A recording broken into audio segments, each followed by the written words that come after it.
Okay, well, it's August, and let's dive into the stories of August. I suppose starting with I suppose a revisit, an update on a story that we covered in a little segment that you filmed with some campaigners linked with the Goodwin Sands and Dover dredging uh, project. Would you like to just tell us where we're at with that particular happening? Yes, this is the story of the proposed dredging of sands and gravel from the Goodwin Sands for the Port of Dover's new development at Dover Western Docks. Hmm. It's a multi-million-pound project that's designed that they say will bring, again, many tens of millions of pounds into the local economy, and it certainly needs it because Dover is a very deprived area. It's like the sort of town equivalent of a flyover state in America. It's a town that people go through to catch the ferry and drive through when they come off the ferry and don't really stop.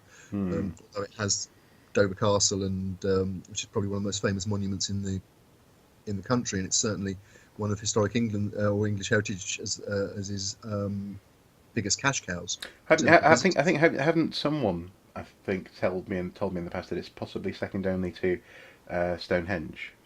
That's right. Yeah, Yes, yeah, okay. absolutely. In terms of business. So Models. the port development is very much wanted and needed. The problem is, and we explored this in the interview with the Save Our Sands campaign that we ran on Watching Brief a few months back, that the industrial aggregate that they want to complete the project, the sand and the gravel, Port of Dover says the only economic source is on the Goodwin Sands, which is a few miles away and 3 miles off the coast. It's a giant sandbank. Whereas, as they point out, sand and gravel was dredged in the 1970s for an earlier port development, and they say, why can't we do that again? Now, the campaigners argue that things have moved on since then, and that we now recognise quite how sensitive an archaeological and environmental resource the Goodwin Sands are. So there's a major row going on about this. The latest news is that Port of Dover has resubmitted its licence application to an organisation called the Marine Management Organisation, which basically administers marine resources on behalf of the British government. This is the third time that they've submitted the licence, and will they presumably keep on going until they get the answer that they want? Well, this is the big question. Certainly, the more that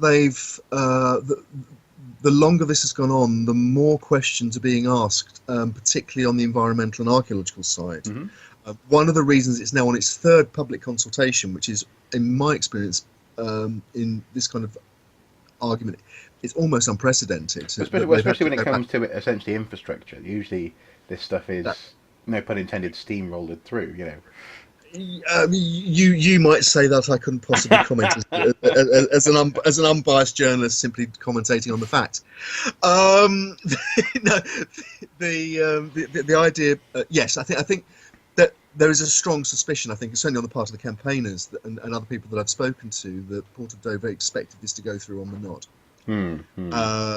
In fact, again, it is arguable that they were badly let down by their consultant, who didn't flag up the principal issue that's caused a problem in terms of the public relations aspect of this, which is crashed aircraft from World War II, particularly from the Battle of Britain.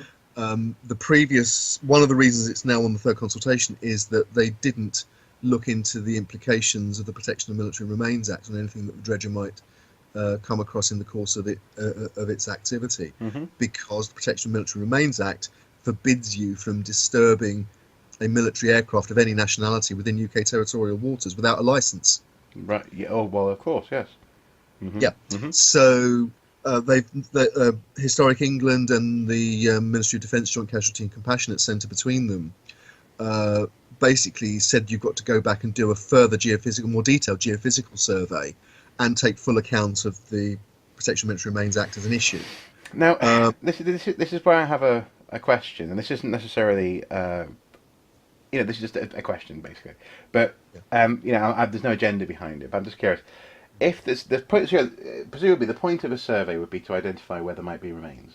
so that any project could potentially draw some sort of ring fence around those remains. That's the idea. They're called buffer zones in this Buffer case. zones, okay, and therefore avoid them. But if you're dredging material, vast quantities, hundreds of or even thousands of tons of material, that surely everything's going to move, isn't it? It's going to start moving around. That is one of the points that is made by the campaigners, who say that even if you put in a buffer zone, and there are buffer zones proposed in the current application for anomalies that have been identified, there is no modelling as the effect of removing the material up to the buffer zone. There's also, again, the campaigners argue, a discrepancy in terms of the treatment, because while a horizontal buffer zone is put in place around these anomalies that have been identified through the geophysics, there's not a vertical buffer zone. No. And in one case, one of the anomalies is in an area that they argue that because the anomaly is deeper than the depth to which the dredger is going to remove material, it won't be affected. You might argue that actually, if you remove, 1.5 meters of overburden on a site, it will then affect what's underneath in terms of, because it will then be more directly affected by the mechanical action of tide and so on. So there's a lot of questions here, and I think this is a really knotty problem for the Marine Management Organisation, for Historic England, for the Port of Dover, and actually for the archaeological establishment consultants and consultees who are involved in this, because it's pretty much unprecedented that this kind of work is being proposed on an archaeological resource that's quite so rich and sensitive.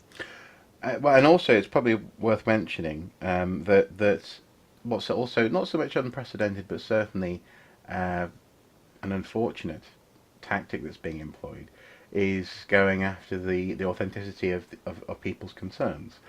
Yes. In particular, for example, the campaigners that we've spoken to, people said it's being suggested by the lawyers or whoever linked with this project that it's an inauthentic campaign because actually these people are not technically local. They're from just up the coast or something like that.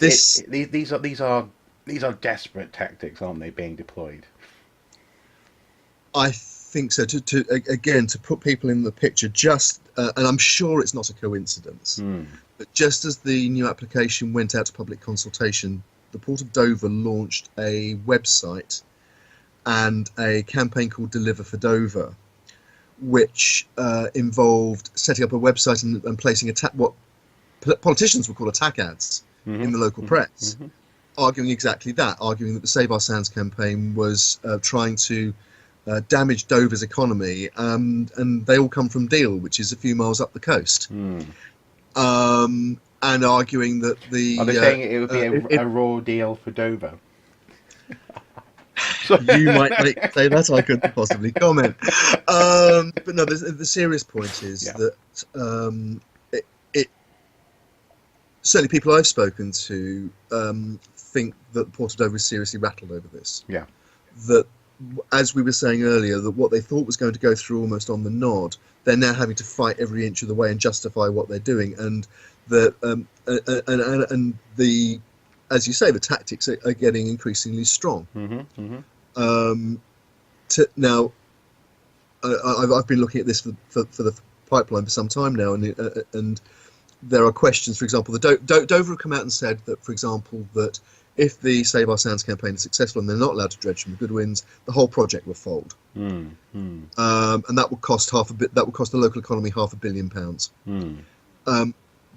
They've quoted one of their consultants as providing that figure, but what they won't say is if the two things are connected. They won't provide the calculation that shows that. They just say, oh, that's the calculation, So that there's no peer review here, and no ability to peer review here. We're dealing with the dark arts of public relations, actually, on both sides, it has to be said. I think the other thing as well about, and I think the final point really to make on the idea that it's a local spat in East Kent between people from Deal and people from Dover. actually grossly misrepresents the concerns that the campaign have the Save Our Sands campaign have put forward, because the concerns have been taken up by national bodies, including, as I said, Historic England. Yeah, well, and also as well, as you've pointed out, not just with this story, but also with previous stories where, especially war remains are at risk. These are national, as it were, monuments, Yes. to, to a large extent, but also crucially, they are legally protected. This isn't just a small thing, and Yeah. actually, and in that sense, one would imagine that this sort of action will eventually be able to set a precedent for example, similar dredging activity, perhaps in the Thames, that might affect, sunken material, and also, of course, in the North Sea. So yeah, it has national implications, but it's just a shame that it's got a bit down in the mud, hasn't it, in that sense? I think that it's inevitable, because Mm, there's a lot of money at stake, and also uh, on both sides there's a lot of personal commitment. yeah. Obviously, the Oh, senior well, management report of Dover. mm-hmm. Yeah, I mean, senior management report of Dover clearly very committed to delivering this project on their terms, Yeah, and in that and have sense, publicly set up a position where they do that. And the people behind Save Our Sands are equally committed to, in their lights, preserving the local environment on behalf of everybody for posterity, and particularly recognising the potential military remains from, particularly aviators from both sides during World War Two. okay. Well, we shall, of course, keep an eye on this story, and as and when developments occur, we will return to it. Let's just hope. Indeed, and I think we for any members of our audience that are interested in this, the papers and reports have all been published by the Marine Management Organisation. They're out for consultation at the moment, and we'll put the link at the bottom of this piece, so that if anyone feels moved to make a comment on either way on the application, they're able to do so. Absolutely, and also let's just hope that the people on both sides are big enough to keep, as it were, personality politics out of it. It would be nice to think they could. It would be nice, wouldn't it?